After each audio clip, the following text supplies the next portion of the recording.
Hello, good morning students of class 12th commerce. Welcome to Pandra Sir's virtual class on microeconomics, and today we are going to start a new chapter titled Government Budget and the Economy.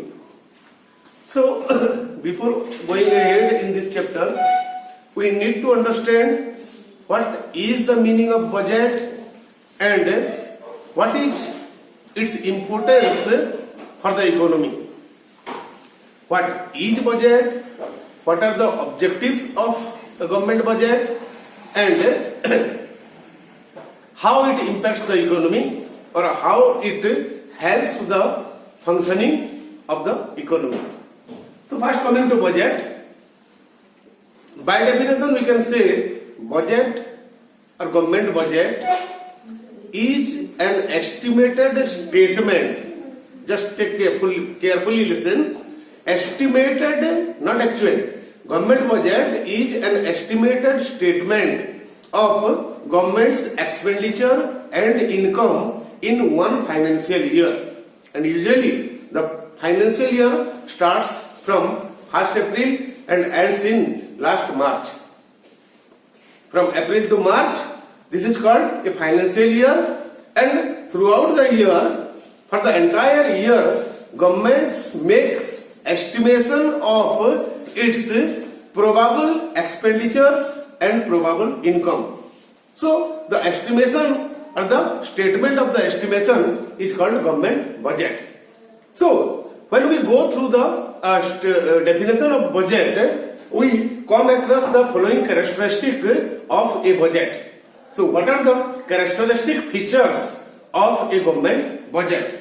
You can see here, the first point is, it is an estimated and not actual statement. Actually, before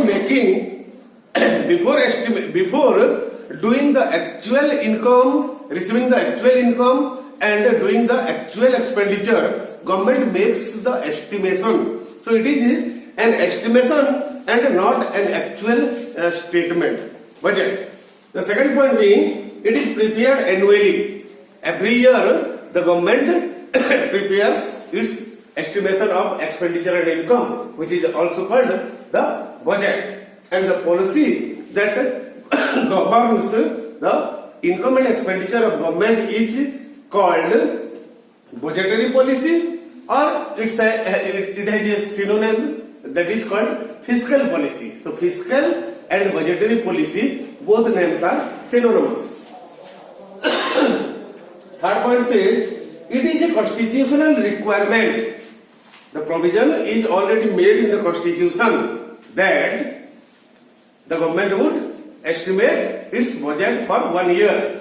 And it is also a constitutional requirement to prepare the budget before parliament. Usually it is prepared by the finance minister, and the finance minister just prepares the government budget, annual government budget, before the parliament every year. Next point is, revenue and expenditure are planned according to the budget. So according to the budget, throughout the year, where the government would search for income and where it will make expenditure, it is already estimated. And according to the budgetary or fiscal policy, the work is done. And last point is, budget impacts the economy. It has a great impact upon the economy because it takes care of all the expenditure and income. How? Through aggregate fiscal discipline and resource reallocation. Two things.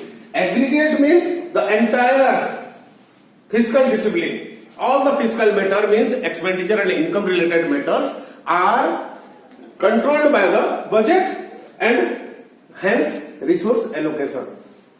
The resource of the nation, where it will be allocated, is decided by the government budget. So all these are the characteristic features of government budget, and you may be asked a question related to the features of government budget, and you have to remember these points and you have to write in the answer. Now come to objectives of government budget. What actually we mean by objective? Objective means keeping in mind what is kept in our mind when we are doing this thing. That means objective of budget means what exactly we want to achieve, so that we are preparing an estimation of expenditure and income. That is the budget. That these are called the objectives of budget. And when we go through it, we find the following 4 objectives of a government budget. One by one we will discuss. The first one is reducing inequality in income and wealth. This function of budget is also called the distribution function of the budget. Distribution function of the budget. That how budget reduces inequality in income and wealth. In a mixed economy, where private sector is present along with public sector, obviously, and when many things are left to the government forces of demand and supply, obviously the trade cycle would come. And how government is going to handle that? Different period of recession, of prosperity. So, reducing inequality. Government helps us, our budget helps us to reduce inequality in the income. Inequality in income and wealth. How the wealth of the nation will be distributed among its population fairly is determined by the budgetary policy. The government accordingly changes its policy of taxation that is income generated for the government, and subsidy, that is the expenditure done by the government. According to the budget, the government makes a suitable adjustment between taxation, and when tax is imposed on high income group, their disposable income reduces. So government increases tax on rich people, and government also increases tax on the types of goods that is usually consumed by rich people, not poor people. For example, government increase the tax on car, on AC. Usually all these things are not consumed by poor people. On the other hand, government provides subsidy, that is the expenditure made by the government. So when poor people receive subsidy, their disposable income, their spending capacity increases, and in this way government stabilizes, government ensures that there will be actual or a real or fair distribution of income and wealth in the economy or in the nation. That is called distribution function of the budget. The second point is reallocation of resources. Reallocation. This function is also called reallocation or allocation function of government budget. According to this, the resources of our nation is allocated in different sectors. For example, the rich people, they are always guided by profit motive. Private sector is always guided by profit motive, and they never take care of public welfare. Hence, what government does through its budgetary policy makes suitable adjustment so that the balance between economic development and social welfare will be maintained. That is called reallocation function of government budget. Then, economic stability. When matters are decided on the market force, then obviously the trade cycle would appear in the economy. Well, there would be a recession, there would be depression, there would be recovery, and there would be boom. So, actually during the boom period and during the recovery period, government has less role to play. But what about depression and recession? We all know that during depression and recession, the economic activity actually slows down. Economic activities slow down, and producers take less interest in expanding their business.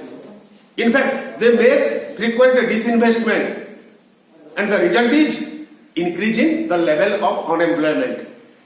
So, aggregate demand falls in the economy.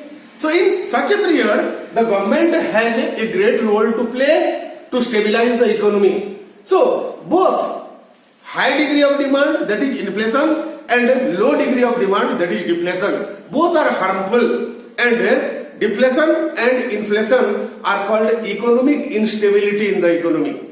And government has to maintain through its budgetary policy. Government controls inflation and deflation and stabilizes the economy. And this function of government budget is called stabilization function. Stabilization function means bringing the economy into equilibrium from inflationary or deflationary situation. The last point being direct participation and economic growth by managing public sector enterprises. Yes, just I told you that during depression and recession, what happens? The economic activity slows down. Producers makes less investment and aggregate demand falls, unemployment rises, an undesirable situation for the economy. So in such a period, it is the responsibility of the government to expand public sector enterprises, to make investment, which are called public sector investment, and provide employment to unemployed people. So when they get employment, their purchasing power rises and their demand for goods and services rises, and in this way the government can rescue the economy from a depression period or a recession period to recovery and boom period. Thus, government makes direct participation in the economic growth by opening public sector enterprises and providing employment and income to poor people or to the unemployed folk. So, these four are the objectives of government budget. So we discussed today the features, characteristic feature of government budget, the meaning of government budget, and the objectives of government budget. So two more points we need to discuss in this chapter, that is government budget and the economy. The income aspect of the government, that is called revenue or receipts, and expenditure aspect of the government budget.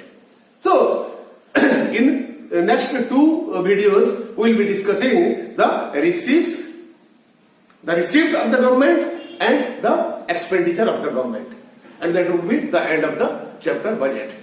So finally, that much for today. Thank you and have a nice day.